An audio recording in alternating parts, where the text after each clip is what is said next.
ko war a aborder véritablement comme loo xam ni tey dafa nekk c'est comme si on a heurté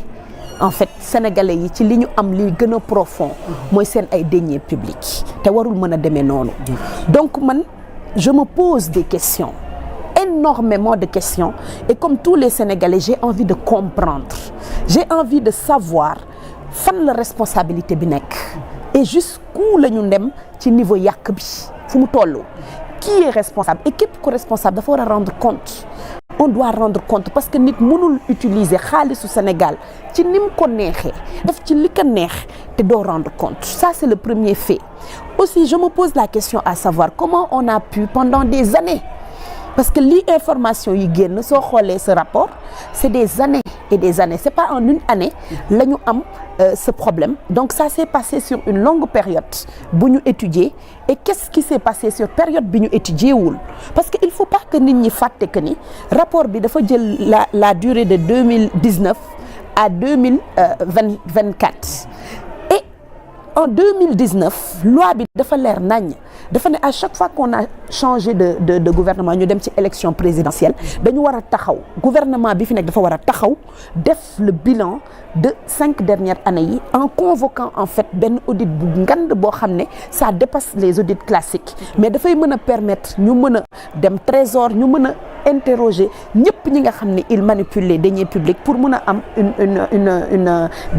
un rapport boo xam ne c'est contradictoire par rapport à toutes les institutions. Malheureusement loolu amul woon en 2019. Donc li may wax mooy lii ñu gis mu limité wu entre 2019 et 2024 forcément bu ñu jëloon audit bi de 2012 à 2024 ça allait être extrêmement grave. Donc on a une partie de l'information amaguñu lépp. Leneen li mooy comment on a pu laisser des montages yu mel nii di am au sommet de l'État, et qui est responsable de ça? Est-ce que c'est l'administration? Est-ce que c'est les politiques? Est-ce que c'est le chef de l'État, le gouvernement sortant, le président, qui a permis en fait mu am cette bamboula au sommet de l'État?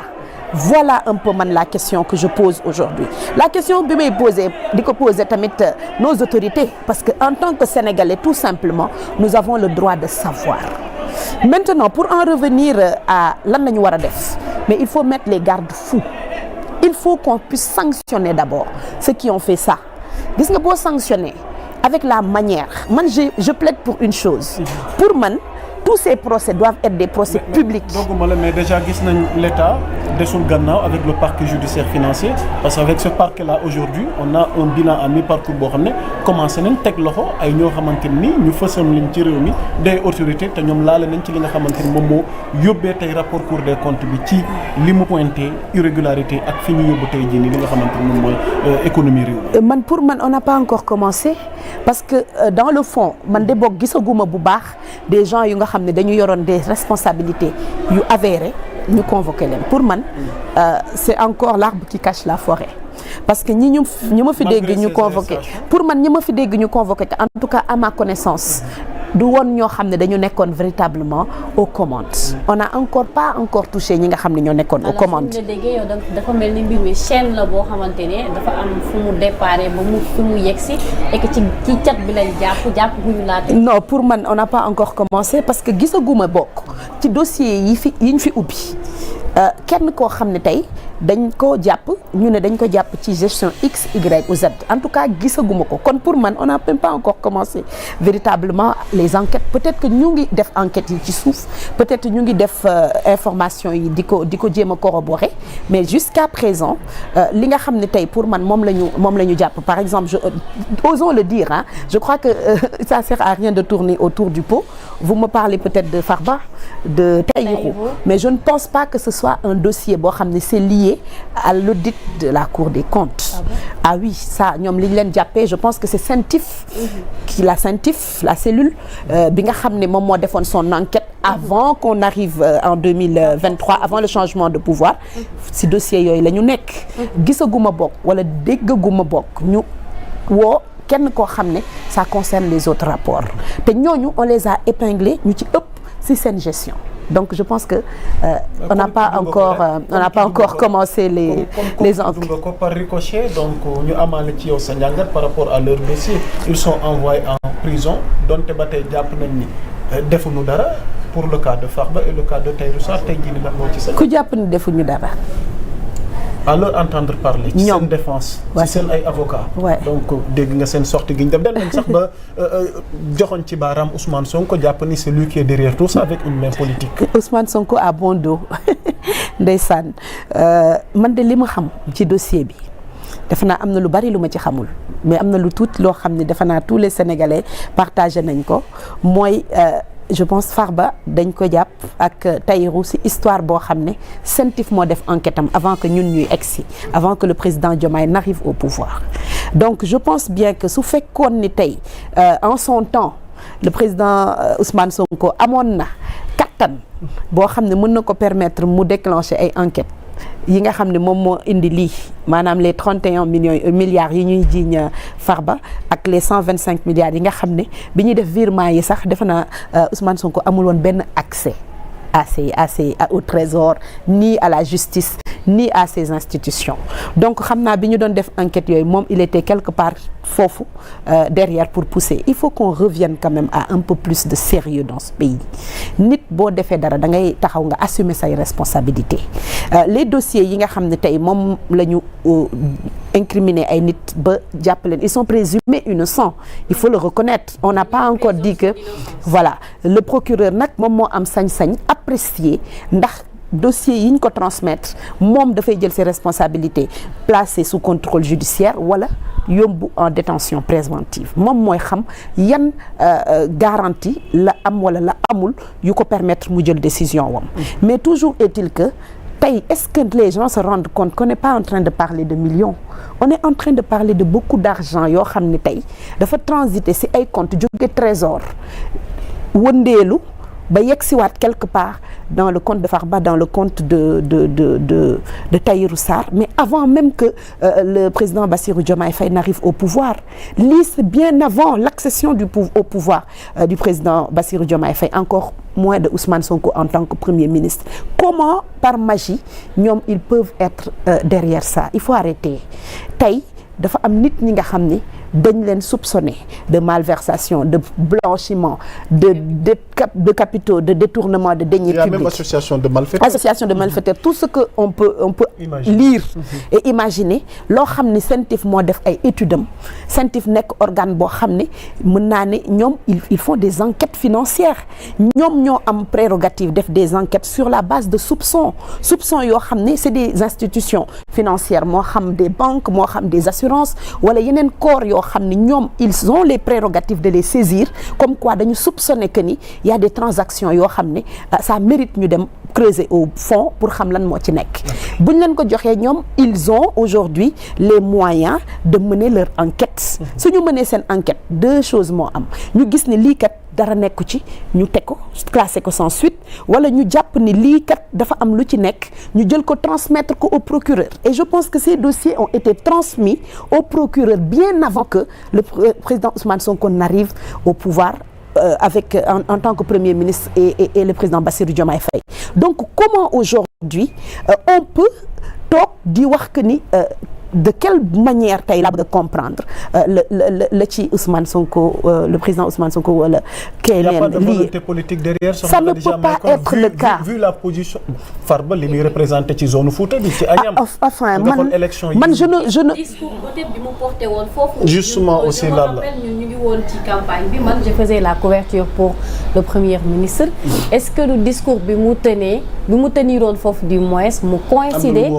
waaw daf ni woon Farba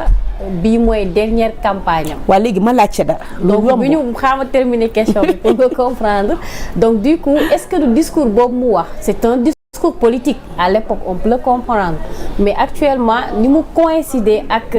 125 milliards bi ak dossier bi ni mu tombé est-ce que du loolu moo tax ñuy wax ne dafa am benn genre commande politique boo xam ne moom moo ci nekk. Je reprends mon développement. D'accord, allez. Est-ce que tey dañuy nekk sur de l'accessoire wala fait yi ñuy incriminer c'est tellement grave qu'on doit aujourd'hui se poser la question à savoir comment 125 milliards de nos francs, comment 31 milliards de nos francs, comme par magie, peuvent se retrouver entre les mains d'un Farba ou d'un Tahirou Sarr. Pour man, quand un sujet comme ça bu am solo nii taxawee, je préfère analyser les faits, l'essentiel au détriment de l'accessoire. Que le président Ousmane Sonko, dans une campagne, puisse dire quelque chose, soit c'est un homme politique qui parle.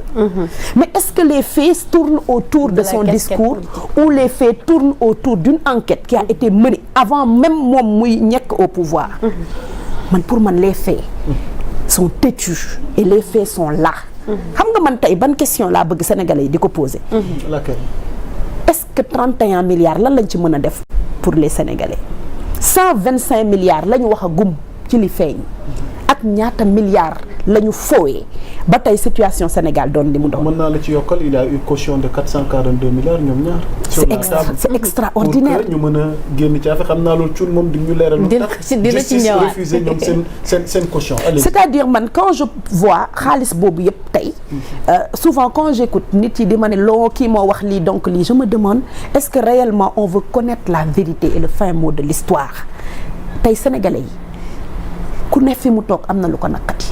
ku ko wax ak ku ko waxul ndax quand tu entends ces sommes yow sa jëmmu bopp tu as peur et tu te demandes donc mal bi fan la toll. encore une fois sànq dama ne ñaar ñii nga xam ne tey ñu ngi leen di tudd nekk ñu woon ci benn poste de responsabilité boo xam ne tey mën nañ ko mais kii il a été directeur de un tel ou ministre de un tel. Et on parle quand même de centaines de milliards entre les mains de ces deux personnes. kon lan la ñu war a xalaat ci ñi nga xam ni tey ñoom ñoo amoon des responsabilités dans ce pays là fan la ñu jëm avec ces enquêtes man c'est ça moi mon inquiétude et ma peur. xam nga tey pour man il faut que la vérité éclate il faut que ñu xam qu'est-ce qui s'est passé. En plus ce qui m'étonne man damay wax li ma jaaxal. Je parle pour les Sénégalais parce que avant tout ñun ñëpp on a été choqués par ce que nous avons entendu. benn nit yore 8000 hectares. dans un pays normalement constitué ñu jël 8000 hectares entre les mains d'une personne qui est capable aujourd'hui ñëw indi ko naan dama koy garantir mais est-ce que là c'est pas insulter notre intelligence. milliards. tey jii ñu dellu ñu ne ma ce sont des personnes yoo xam ne en 2000 ou en 2002 ils étaient moyens comme moi comme vous et moi tey ñu ne qu'est-ce qui leur a permis ñu nekk fii ñu ne la proximité avec un régime maanaam tey soo nekkee au pouvoir nekk un homme politique tu peux te permettre di def lu la neex pour am des milliards par des micmacs ou des jeux d'écriture pour am des milliards et que derrière suñ la jàppee ñu lay jéem a laaj ci li nga xam ne tey gis nañ ko ci yow te kenn du mënu ko justifier. je ne vois pas que on demande à justifier. je ne vois pas